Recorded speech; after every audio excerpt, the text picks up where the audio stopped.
11 Diseembar 1978 6 nin oo weji xiran ayaa soo istaagay banaanka hore ee xarunta maamulka ee Lufthansa ee garoonka JFK. Waxay ka soo degeen gaari horey loo xaday. Mid ayaa jabiyay qufulka albaabka amniga, mid kalena wuxuu gaariga soo dhexgeliyay xarunta. Dadkan waxay u socdaan inay fuliyaan mid ka mid ah qorshayaashii ugu weynaa ee lagu dhacay xaruntan. Saaxiibayaal, gudaha xarunta, shaqaalaha shiftiga habeenkaas ayaa howlahooda si caadi ah isaga watay, kamana war hayaan waxa soo socda. Ilaalada amniga ayaa wareegayay dhismaha, balse mid baa istaagay oo ka mid ahaa ilaalada. Bastoolad ay wejiga kaga qabteen tuugada. Mid labaad oo ka mid ahaa ilaalada ayaa isna la soo qabtay isagoo ku jira hawshiisa shaqo. Daqiiqado gudaheed, labadoodii waxaa lagu xiray qol xafiiseed oo ku yaala dhinaca kale oo ka fog halkuu ka dhici doono dhaca. Dhanka kale, qof kale oo shaqaalaha ka mid ahaa ayaa qayb ka ahaa dhaca ay gudaha xarunta ka samayn doonaan. Hogaamiyihii tuugada ayaa u tegay mid kale oo gudaha ka caawinayay. Wuxuu ku yidhi, waad garanaysaa waxaan rabno. Kadibna wuxuu u furay albaabka amniga, maadaama isagu shaqaale ka ahaa meesha. Wax walba wuu ka warqabay. Si tartiib ayuuna wax walba u furay, waxaana u furmay khasnadii lacagta. Halkaas meel wax yar u jirta, 2 nin ayaa ku sugaya oo gaarigoodu yaalay si ay uga baxsadaan. Saaxiibadeyda qaaliga ah, ilaawina magacyada aan idin sheegayo, inagoo ula baxnay magacyo Soomaali ah si aan u faahno qorshahan dhaca. Mukhtaar, magaca dhabta ah waa Jimmy, oo ahaa maskaxdii ka dambeysay dhaca, iyo Faisal, magaciisu dhabtan uu yahay Vincent Asaro. Waa ninka isku xidha maafiyada, waana ninka ay ugu kalsoonida badan yihiin maafiyada. Haddaba ogaada guys, magacyadaas waa muhiim. Mukhtaar waa maskaxda guud, Faisalna waa ku-xigeenkiisa. Haddii aysan jirin qaylo, rasaas ama alaarmiyo, waxay ka dhigan tahay in wax walba ay si fiican u qorshaysan yihiin. Gudaha khasnada, sanduuqii ugu horeeyay ayay jabiyeen, wuuna u furmay. Xirmo lacag ah oo gaaraysa $125,000 ayaa ku jirtay, balse kooxdu aad bay ula yaabtay arrintaas. Maxaa yeelay wixii ay filayeen wax ka badan ayay halkaasi ku arkeen. Waxay filayeen $6 milyan, balse mid tuugada ka mid ah ayaa qayliyay. Wuxuu yidhi, waxay rabtaa noqotee qaada dhammaan 50kaas sanduuq. Si degdeg ah ayay u dhaqaaqeen. Sanduuqyadii lacagta, boorsooyin ay ka buuxaan silsilado dahab ah iyo diamond iyo waxyaabo kale oo qaali ah. Gaarigooda ayay rarteen daqiiqado gudahood. Mukhtaar wuxuu daaqada ka daadiyay sigaar uu cabayay. Xoogaa kadib dhaci ayaana dhammaaday. Raggiina meesha way isaga baxsadeen. Soomaalidu waxay tidhaahdaa dagaal waa gelin dambe. Koley tani dhaco keliya ma hayne, waxay ahayd taariikh. 6 nin ayaa hadda fuliyay dhacii lacagta ugu weynaa ee abid ee ka dhacay Mareykanka. Laakiin waxaydan ogeyn in tani tahay bilow. Wax badan ayaa inoo harsan. Saaxiibayaal, waxaan idinka codsanaynaa inaad nagu taageertaan oo aydan inaga xasdin subscribe-ta iyo like-ta. Horumarkeena waa kiina. Mahadsanidin haddii aad saartay, haddii aadan saarinba stiil mahadsanid. Mukhtaar ma qorsheeyo howlo yaryar. Wuxuu ku qaraabtaa saxamo waaweyn ee iskuma daaliyo waxa yaryar. Wuxuuna ugaarsadaa waxyaabo aan caadi ahayn. Wuxuu qorsheeyo guulo waaweyn ayaa laga gaaraa. Wuxuu fuliyaa weeraro istaraatiiji ah, halistuna yar tahay. Inkastuu yahay keligii qaraabte, yacni wuu hunguri weyn yahay, mana jecla maafiyaasha, balse isaga madax u ahaa gaangiska magaalada. Wuxuu ka mid ahaa gaangistarada ugu cabsida badan New York. Sanado badan ayuu Mukhtaar la shaqaynayay wakiilkooda Paul Fario. Haddaba Mukhtaar wuxuu gacanta ku hayaa howlgal ay ka mid yihiin amaahda xad-dhaafka ah, waxa loo yaqaan loan sharking, baadda dadka laga qaado, iyo dhaca baabuurta ee xamuulka. Wuxuu caan ku ahaa 2 waxyaabood: samaynta lacag badan iyo baabi'inta dhibaatooyinka ka hor inta aysan bilaaban. Dhaca Lufthansa wuxuu ka bilowday warbixin laga helay Martin, oo ahaa buug sameeye ama loo yaqaan bookmaker, oo fadhigiisu yahay Queens, kuna xiran kooxda Mukhtaar. Martin wuxuu xiriir dhow la lahaa nin ka shaqeeya gudaha Lufthansa oo lagu magacaabo Saalax, magaciisu dhabtuna yahay Lewis, oo ahaa nin deyn badan oo qamaara lagu lahaa oo gaaraysa $100,000. sidaas darteed, Saalax wuxuu ogaa in malaayiin dollar oo lacag qalaad ah oo aan raad lahayn ay si joogta ah u dhex marto garoonka JFK ka hor inta aanan la dhoofin. Waa bartilmaameed macquul ah, lacag aan tixraac lahayn, canshuurna laga qaadin, ku jirta khasnado aanan si adag loo ilaalin. Martin wuxuu fikradda la wadaagay nin ay saaxiibo dhow yihiin Mukhtaar oo lagu magacaabo Xussein ama Henry Hale. Saaxiibo muddo dheer wada joogay ayay ahaayeen Mukhtaar, sidaas darteedna wuu la wadaagay arrintii. Kadibna si dhaqso ah ayuu u bilaabay Mukhtaar inuu diyaariyo qorshahaas. Furaha hawsha waxa uu ahaa Saalax oo ka shaqeeya xaruntaas, maadaama deen badan laga rabayna. Haddii uu rabo inuu noolaado, door kale muusan haysan, waa inuu la shaqeeyo kooxdan. Wuxuu gacanta ku dhigay koodadka khasnada, jadwalada shaqada iyo qorshaha guud ee khasnada. Laakiin ka hor intaan Mukhtaar u dhaqaaqin, hal dhibaato ayaa jirtay. Kooxda John Gotti ayaa xukumi jirtay garoonka JFK, inkastoo dhaca Lufthansa uu ahaa mid ay fulin rabeen kooxdii Mukhtaar. waxaa qasab noqonaysa in kooxda Gambino oo ay ka talinaysa aaga garoonka, markaana hadday dhaca sameeyaan iyaga kooxda Mukhtaar waa inay wax ka siiyaan kooxda Gambino, haddii kale dagaal weyn ayaa ka dhex bilaaban lahaa. sidaas darteed Mukhtaar wuxuu diyaariyey heshiis. kooxda Gambino waxay heli doonaan $200,000 oo ka mid ahaa dhaca, beddelkii ay ka aamusi lahaayeen uuna dagaalka dhex qarxi lahaa dhexdooda. wakiilkooda Paul ayaa loo diray si uu la socdo hawsha una hubiyo in Gambino ay ogashahay heshiiskaas ayna heli doonto lacagtaas $200,000. kadib Mukhtaar wuxuu u baahday xog, wuxuuna la xiriiray Faysal si uu uga caawiyo abaabulka kooxda. haddaba sheekadeena waxaa inoogu muhiimsan 6 xubnood ee howlgalka Mukhtaar iyo Faysal, kuwaasoo magacyadoodu caadiga aan ugu yeeri doono. Faysal ama Asaro wuxuu keenay Tommy, weeraryahan dhib badan oo leh dabeecad kulul. Angelo Sebe, askari degan oo aan marnaba hadlayn. Frankie Burke, wiilka Mukhtaar, kaasoo doonayay inuu muujiyo kartidiisa. Casper Valente, Faysal walaalkii. haddaba waxay muddo daraasaynayeen qorshaha dhismaha, waxay hubiyeen amniga khasnadda, waxay xisaabiyeen waqtiga beddelka waardiyaasha, waxayna diyaariyeen waddooyinka laga baxsan karo. markaana Mukhtaar wuxuu qorsheeyey inuu ka heli doono xaggaas $2 milyan, taasoo uu sheegay ninka meesha ka shaqaynayay. baleenkiisu wuxuu ku dhisnaa keliya $2 milyan, laakiin markii uu tegay gudaha wuxuu helay $6 milyan. marka lacagta intaas leeg khatar ayaa ka dhalan karta. khatarta ugu weyn ma ahayn booliiska ee waxay ahayd mid ka timaada gudaha tuugada. 11 Diseembar 1978, wax yar ka hor 9 aroornimo, albaabka qolka keydka ee Lufthansa ayaa furmay. tuugada oo markiiba filayay uga badnaan $2 milyan, laakiin waxay arkeen hanti aanan xad lahayn oo aan ilaalo badanna lahayn. gudaha waxaa ku jiray sanduuqyo alwaax ah, waxaana ku jiray xirmooyin lacaga, mid kasta waxay sidataa $125,000, in ka badan $5 milyan oo lacag cadaan ah. taasna waa lacagta keliya ee halkaas taal. waxaana intaasi dheer waxaa yaalay bacyo ka buuxay silsilado dahab ah, diamond iyo lacag qalaad. kooxdu way dhaqsadeen. waxay markiiba kooxdu sameeyeen safaf ay isugu dhiibayaan sanduuqyada si gaariga ay u gaarsiiyaan iyaguna shaqada uga dhammaato. habka shaqadu way isku dheelitirneed. hal qalad oo yar wuxuu burburin karay dhammaan qorshaha.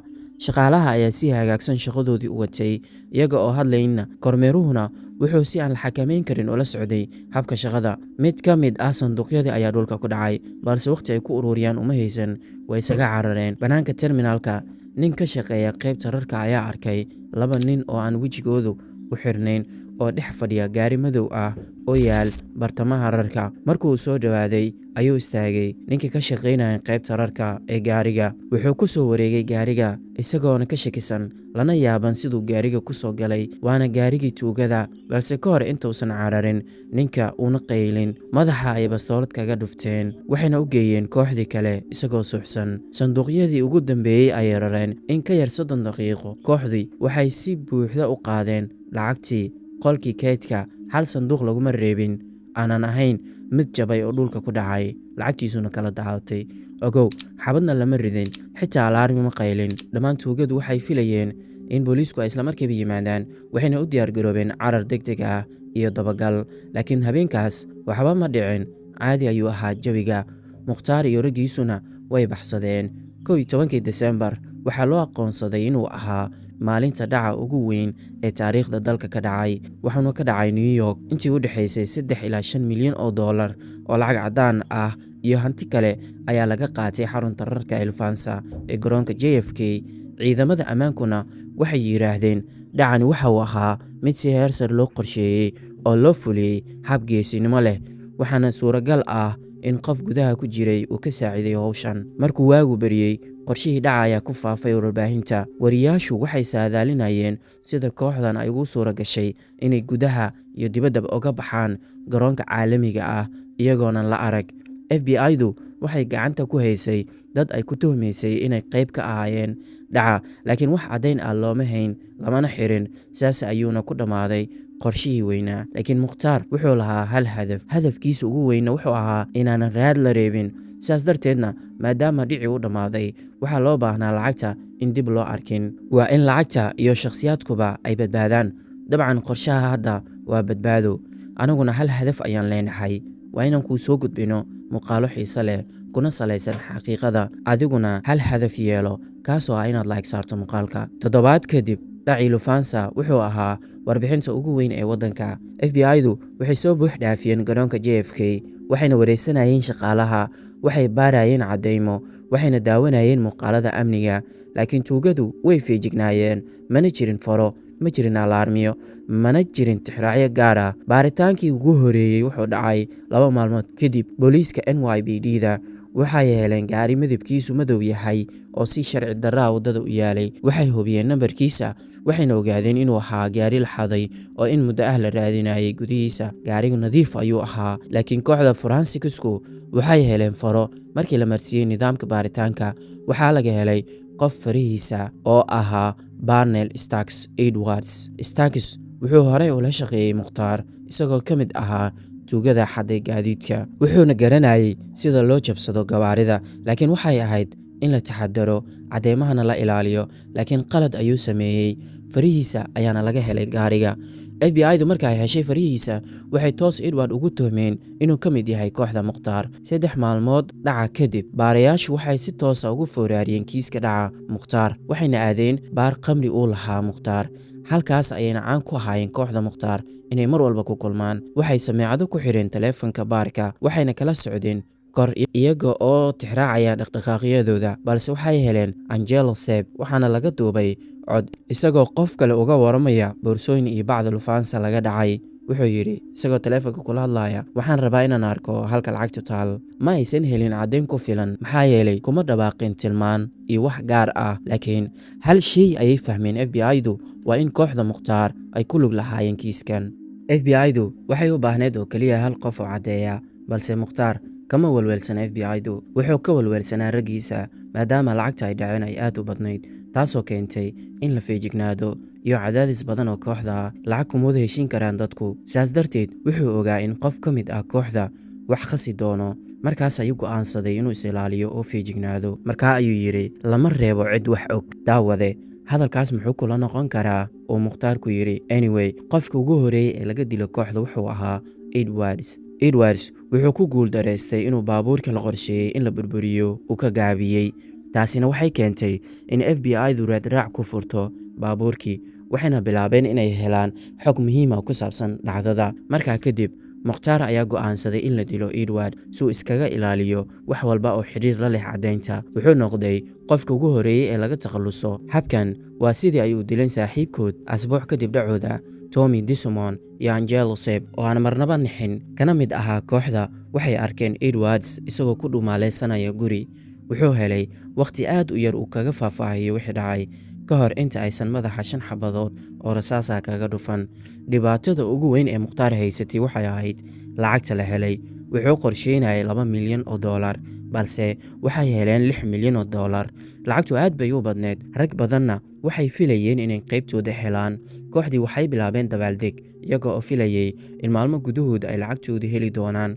laakiin Mukhtaar lacag ma siin. bilowgii hore muuqaalka waxaan idin soo sheegay in Mukhtaar yahay hunguri weyne. wuxuu u sheegay inay caadi iska dhigaan. wuxuu yidhi, marka hore lacagtu waa in la dhaqo si looga titiro tixraacyada dowladda. marka u kaadiya ayuu ku yidhi. waxayse ka warhayn in Mukhtaar uusan damacsanayn inuu lacagta siiyo kooxdiisa, wuxuuna siiyey qaybo yaryar si uu isaga aamusiyo kuwa afka dheer. qayb ka mid ahna lacagta wuxuu isticmaalay howlihiisa sharci darrada, qaybna wuxuu ku qariyey akoonnada bangiyada ee dibadda ugu yaal.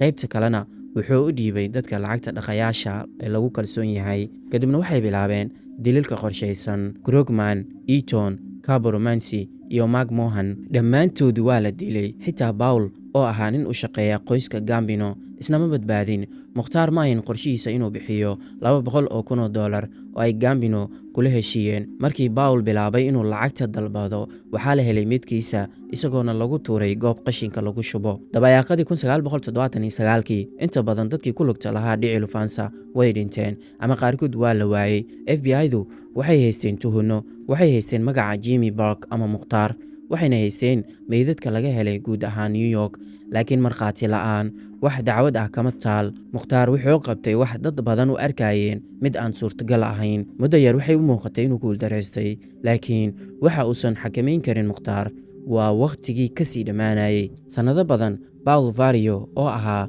madaxa tuugada ee Mukhtaar iyo kooxdiisaba si hoos ay ugala shaqayn jiray.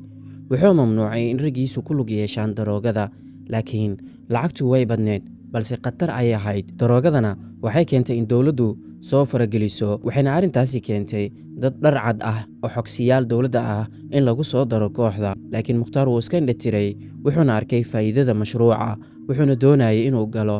dabayaaqadii 1970yadii isaga iyo Henry Hale waxay si qoto dheer ugu lug lahaayeen ganacsiga daroogada. waxay wadeen howlgal weyn oo cocaine iyo heroin ah oo gaarayay New York iyo Pennsylvania iyo meelo kalo badan. laakiin Hale wuu ka sii khatar badnaaday sidii la filayay. Hale kooxdiisu waxay bilaabeen inay qaladaad sameeyaan, waxaana bilaabmay in la hadal hayo in dowladdu dhexe ay daba socoto. laakiin wax walba waxaa ka sii daran inaad noqoto qof khatar ah. taasina waa dembiga ugu weyn ee aad ka geli karto Jimmy Park ama Mukhtaar. Abriil 1980kii hay-adaha la dagaalanka daroogada waxay xireen eedeyman u soo jeediyeen Henry Hale, wuxuuna wajahayaa eedeymo culus oo la xiriira daroogada. dabcan waxaa la filayaa in noloshiisa inta ka hadsan uu xabsi ku dhammaysan doono.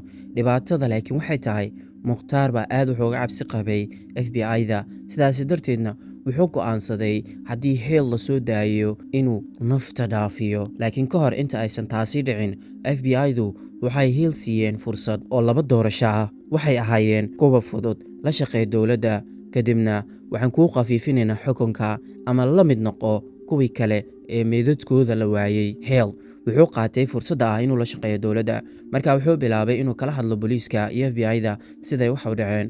wuxuu u sheegay wax walba, keliya ma hayn dhici Lufthansa, balse sidoo kale dilalkii dhacay, lacagtii la dhacay, musuqmaasuqii dhacay, iyo dhammaan howlgalka Mukhtaar. FBI-du waxay u dhaqaaqday isla sanadkan in la soo xiro Mukhtaar, waana la xiray. ma ahayn dembigii weynaa ee Lufthansa ee lacagta la dhacay, balse waxaa lagu xiray dilkii Richard Eaton. inkastoo uu jirin cadeymo la hubo oo ku aadan dembigii Lufthansa, haddana dilalkaas ayaa cadeymo buuxa u noqday, taasoo lagu xukumi karo. Mukhtaar waxaa loo jaray tikid 20 sano ah. kadib xarigiisa, kiiska Lufthansa wuxuu noqday mid degan. cid kale dembi laguma soo oogin, mana jirin hal qof oo ka tirsan maafiyada oo xukun lagu riday.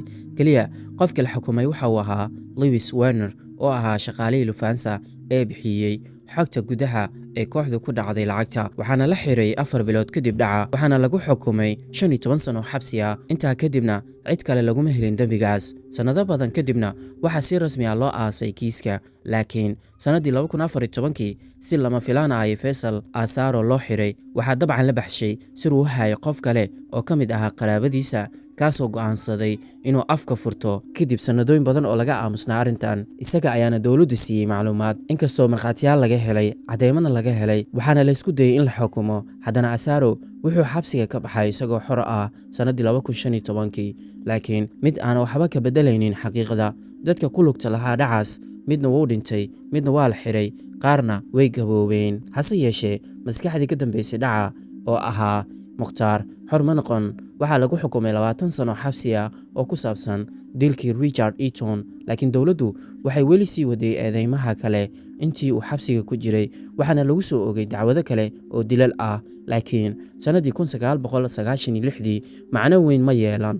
Mukhtaar wuxuu u dhintay cudurka kansarka sanbabada isagoo ku jira xabsiga. ninkii maskaxda ka ahaa dhaca ugu weyn taariikhda Mareykanka wuxuu ku dhammaystay noloshiisa gudaha qol xabsi. laakiin hal arrin ayaa guuldareysatay: ma jirin hal qof kale oo lagu helay dembiga Lufthansa. lacagtii, dahabkii, wixii oo dhan lama helin.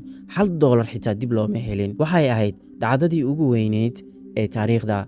laakiin dhammaadkiisii ma ahayn booliiska ama FBI-du inay burburiso qorshaha. waxaa burburiyey waxay ahayd damac xad dhaaf ah iyo cabsi. waxaase lagu soo afjaray hal xeer oo Jimmy Park ama Mukhtaar uu ku dhisay noloshiisa. cid nagala daba tagtaa ma jirto, dib dambe yaanan raad noogala helin. waxba lagama tago ayuu yidhi, oo sababi karta in la fahmo waxa ay samaynayeen.